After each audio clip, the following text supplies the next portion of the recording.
Welcome to the Learning Corner with Scott and Stacie. I'm Scott. And I'm Stacie. And what are we going to talk about today? Well, one of the things that we get asked a lot about is how do you get so much done in a day, and how do you keep your business as it grows from dominating all your time? And so kind of guess a more succinct way of saying it is, how do you manage your time as opposed to your time managing you? Oh yeah. Okay. It's easy for the time to get away from you in a day. Yes, it does. It does. Yeah. Yep. So thought maybe we would share some of the things that we've done that work for us, and maybe they'll help somebody else. Okay. So yeah. All right. Well, what's first on your list? Well, the first thing I've got on the list is one that I like because I'm a planner, and I like to plan, and so it's taking a few minutes in the morning, maybe 10 minutes in the morning, to plan your day. So, and we plan great. in very different ways, because I naturally like to plan. You not so much. Right.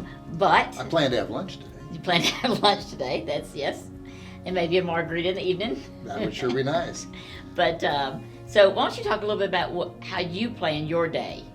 When I'm the most effective, the way that I plan is I typically go somewhere where there's nobody from work around me, no distractions, I say, but typically that's a restaurant or a coffee shop, and like to sit down and get out my calendar so that I see what's on my calendar and put those on my list of things that have to get done that day, and then just pause and think about what are the components of those that need to be done. So I have a notebook that I put the date at the top of the page, and I list out basically a to-do list for that day. And when I'm the most effective is when I actively use my list and I work in that plan at the end of the day. So that 10 minutes allows me to get those important things on the piece of paper. It allows me to get those smaller items tucked in there where I think I can. And that's just what works for me. And so I do mine a little bit different. I keep a notebook with me at all times. I know you keep one also. But I keep a notebook with me at all times, and I have tabs on it for regular activities that I do. Like, for example, I have a weekly management meeting. So I have a tab for my weekly management meeting, so that if any time during the day I think of something that I need to cover in that next meeting, I go right in behind that tab. That's really good. But at the very front of it, I have my to-do list. So I keep a running to-do list of things that I need to get done, and I mark them off as I go through. And so it helps me keep track of all that's going on. I will say one of the things that I have found that's helped me with that, and I know it's helped you with your list, is keeping things from dropping, but also going back and remember, when did I do that? Did I do that project last week, or was it a month ago? Or if someone calls you and says, hey, do you remember when you were doing that? You can flip back and you can kind of see what day was that on that you were planning on doing that. I love that. I keep all my old books, and the other day I just happened to be flipping back through an old book, and oh yeah, that's when I did that. That was 7 years ago. Wow. Yeah. So it's a fun history, almost like a journal. It is very much like a journal. So yeah. So okay. So one of the other things that we've got here on the notes, that I think these two kind of go together. So we'll probably talk about them a little bit in the same, is big rocks versus little rocks, and urgent versus important. Okay.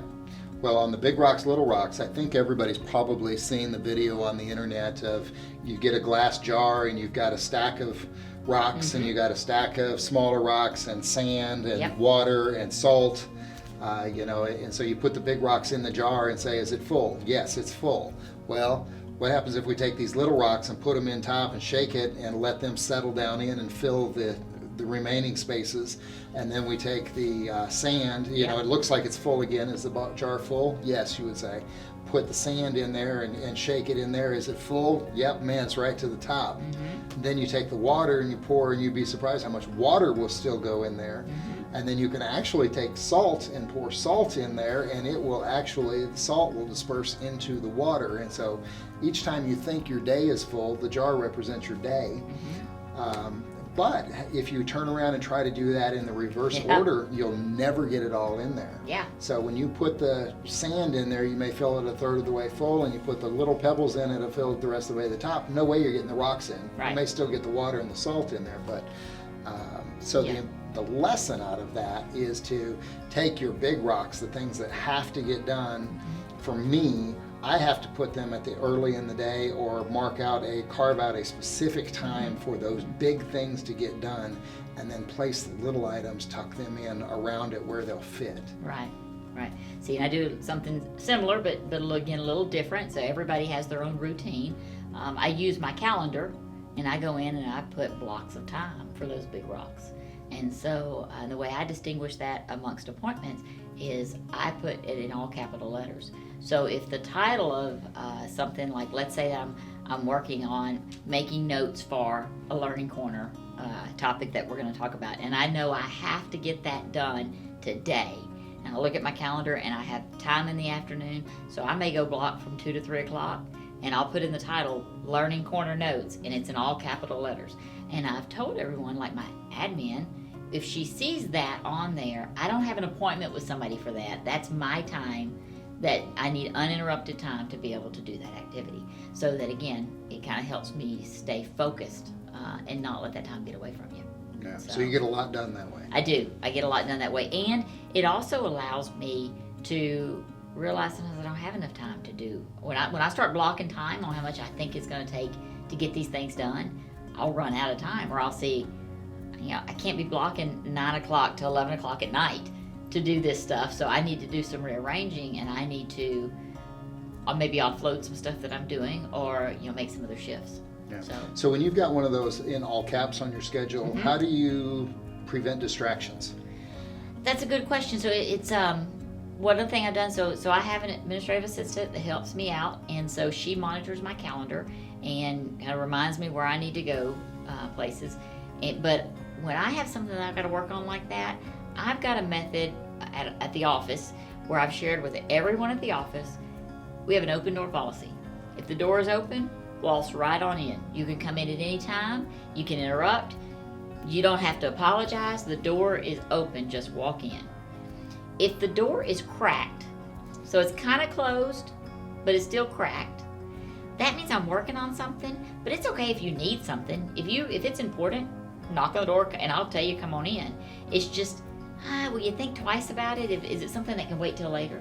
And if the door is closed, I'm not to be interrupted unless the building's on fire. Don't even knock. Don't even knock. That this is something, and I don't do it that often.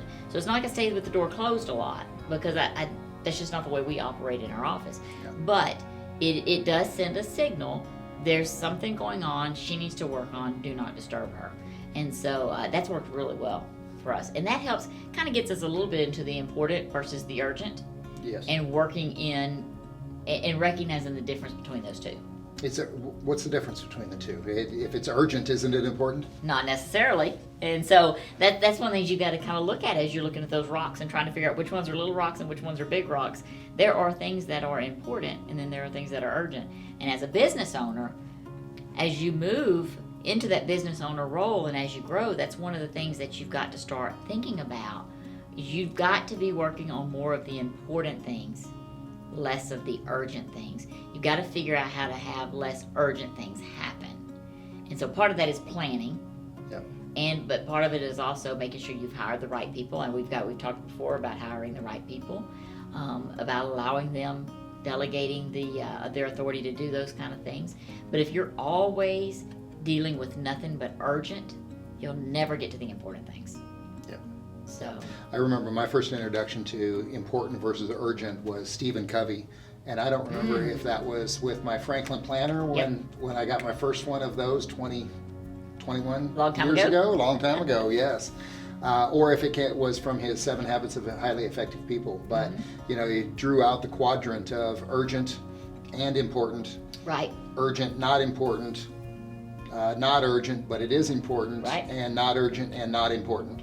And you try to eliminate those not urgent and not important. Maybe those can just go away completely. One of the best ways of getting back in control of your time. And then working on how do you take those things that are not important but they become urgent.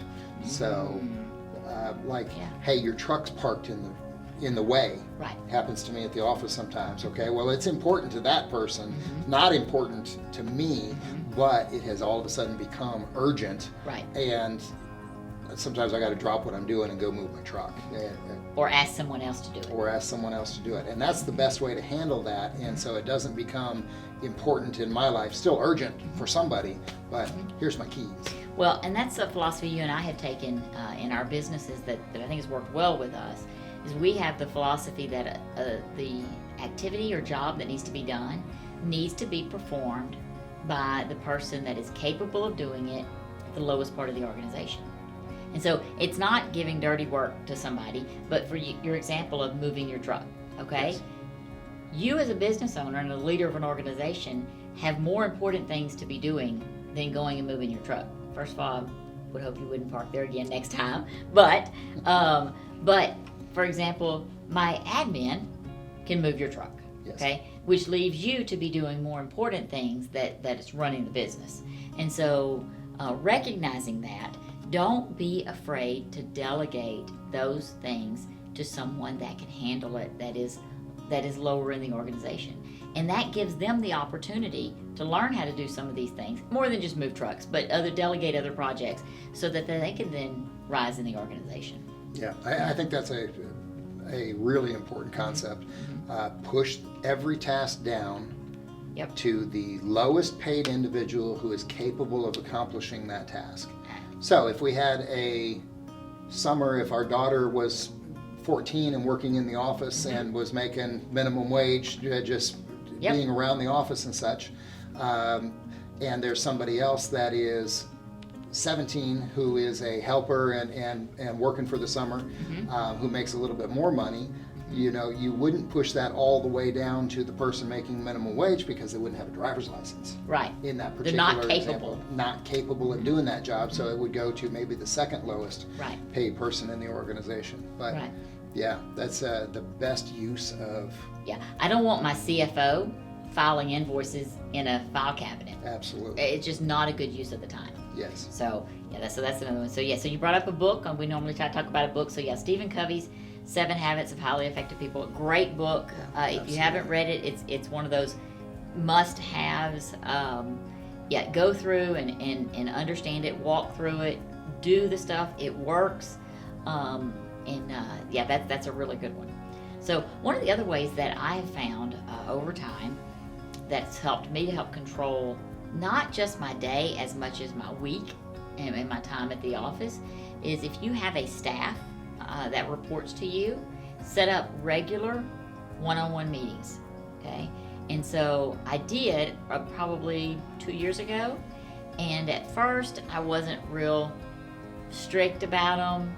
I sometimes would cancel them if I didn't have anything to talk about it, and what I found was I wanted them to bring stuff to me during those one-on-ones instead of 14 different times during the day, okay? But I would cancel the meeting, or I would go to them and go, do you have anything for your one-on-one? And they go, nope. And I go, okay, well then we don't need to have it. Well, that was wrong on my part. And so about probably 3 months ago, realizing that error, I told my staff, we're gonna have our one-on-ones. They're gonna be every Monday morning. You're gonna get 30 minutes of undivided time with me. And there's 2 questions I'm gonna ask you. I have them written in my notebook. What are you working on and how can I help? Okay, but that's your time to bring me what you're working on. And it's not, I don't want a checklist of everything you're working on, but if you've got any questions that you've got for me or projects that you're stuck at that you need my input on, that's the time to bring it. Doesn't mean you can't come see me during the week, but if it's something that can wait to the one-on-one, let's talk about it in the one-on-one. And so that has significantly decreased the interruptions that I get because now my staff just comes in on their Monday morning time slot for 30 minutes and they've got things written down that they've written throughout the week of these are things I need to go over with Stacie. And it has really made a difference in the productivity I'm able to do. Because in addition, so every Sunday evening I sit down with my notebook and I have a tab for every one of my direct reports. And I flip to that tab and I will stop and think, what is it that I need to talk about to them at the one-on-ones? Is there things that have happened last week? Are there new projects I want them to work on? Do I want to check in on this? And I go over my notes from the previous one-on-ones to prepare for that. And so that's helped a whole lot. Yeah. How many direct reports do you have right now? So I have 5. Okay. And so I have 4 So you have- managers in my admin. Okay. And so we do 30 minutes. I start at 8:30 and it's one right after the other. And so that takes my entire Monday morning. And that's why I used to cancel it or try to skip it, because you hit Monday morning, got work to do. We're busy, we got things going on. And I just had to make a decision and flip that switch in my head. This is important and we're going to do it. Yeah. So, So you bring up a really good point about the interruptions. mhm. And boy, it's so easy for me, especially. It's so easy for me to say, it's not a problem, I'll stop what I'm doing and let's talk about it, it's only 30 seconds. But when you interrupt your schedule, Mhm. well, it takes a little bit, it takes more than that 30 seconds for you to get back in the pace of where you were at, especially if you're deep in thought at all. It really takes more time than that. And so those interruptions, if you can trim those down, you gain more than just the 30 seconds you were having the conversation with that person, or the 2 minutes, or Yep. yeah. Yeah. So I think that's really key. So I can remember, I'd say a quick little story, and then I'll get into the next topic, which goes along with this story. So my administrative assistant went to a seminar, a full-day seminar on administrative assistant duties. And when she came back, she said she had no idea that whenever she interrupted me, or anyone, that yes, you interrupt for 30 seconds, but they've done a study and it's like on average 15 to 18 minutes for that person after the interruption ends to get back where they were before the interruption. Wow, that's a long And so time. if you have 5 interruptions, I mean, you're talking about a lot of time that it is. And so she said, I just never, in her defense, she said, I never thought about it once I walked out of the door. I thought you just go right back to it. But they said on average, what happens is it breaks your train of thought. And so then you notice other little things that need to get done, or the email blinks, or the something, and then you go, oh, no, I was working on this. And then you go back into your project. So, which brings me to the last point we have on here, is if you get to a point where you have a staff and you find yourself needing help, I will tell you, one of the greatest things you can do is invest in an administrative assistant for you.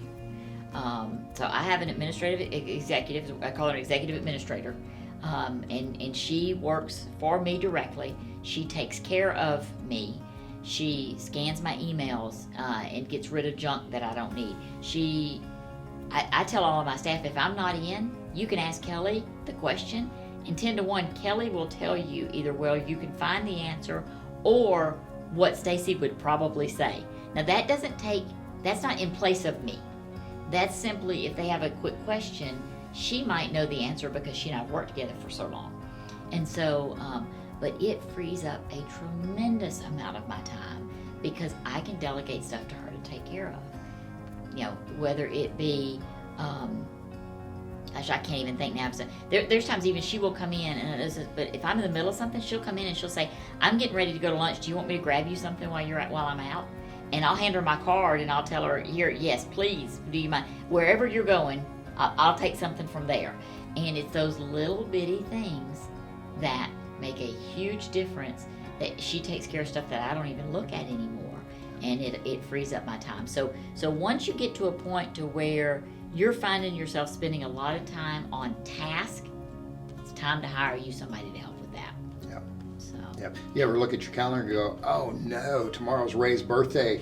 Can you send him something? Yeah, absolutely. There are some. And so it started out originally with me saying, hey, yeah, Kelly, will you do that? Now she comes to me and says, hey, Stacie, I see you've got this going on. What would you like me to do about it? Or some of them, I've seen this going on and here's what I've got planned. Is that okay?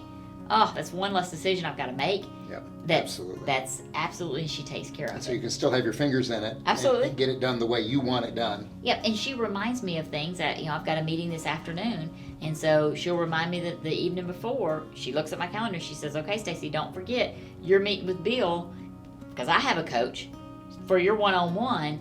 Do you have your one-on-one document ready? No. You need to get it. So she'll walk out of my door and she'll close the door, so that I can get that done. So, that's awesome. Yeah. So definitely worth the investment. It's worth the time to spend with them for them to get to know you, to do things the way you want them to be done. Yeah. Yeah. I've got to say that I think that was one of the best things that you've done. Absolutely. Work-wise. Absolutely. So yeah, so those are just a few of the things that we've kind of found over the years. Anything else you can think of? No, not off the top of my head. Yeah, I think the biggest thing is finding something that fits you and fits your personality. Again, we're totally different personalities. You like to go to the coffee shop and sit and write your to-do list and read your paper, drink your coffee. That's the way you start your morning. I actually put that as number 1 and number 2 on my list of things to do for the day. Yeah. Planning and coffee. Yep. And so you have things to check off when Yes, you get done I with got some those. immediate wins. That's the go. That's yep. And so yeah, so it's finding what works for you, because what works for everyone else may not work for you, and you may just need to tweak it. So Absolutely. yeah.